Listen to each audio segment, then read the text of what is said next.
For both the type of chickpeas, same time and same procedure.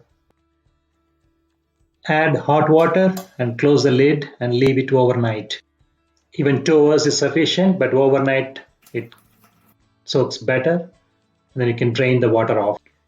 You can see the overnight soaked chickpeas, and it is ready now. Add the drained chickpeas, add salt as per your taste, mix it very well, and add water just 1 inch or even less than an inch above the chickpeas level. Close the lid, make sure the knob is on the locked position, which is on the top. Bottom is vent, top is locked position. Pressure cook, you can press it, and it has 3 settings. Just make sure mine is level normal and high pressure.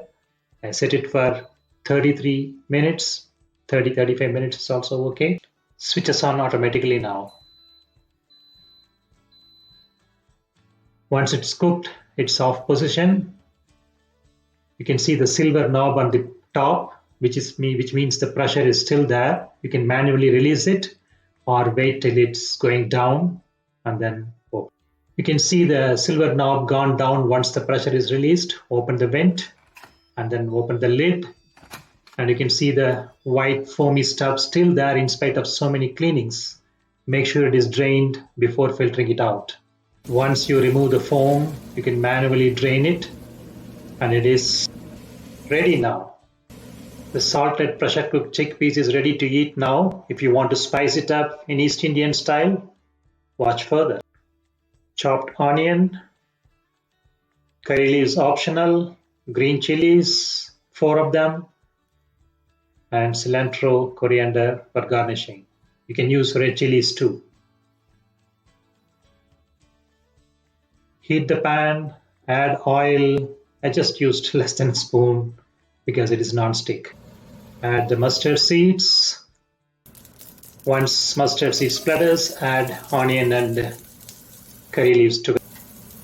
I prefer adding green chili after a minute.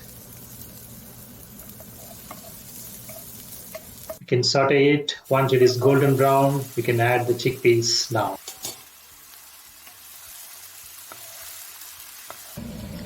Add turmeric as per your taste. I added half teaspoon and then mix it thoroughly. As it is pressure cooked already, you don't have to cook too much, maybe a couple of minutes to mix thoroughly and add the cilantro, and that's it. It's ready. Hope you enjoy.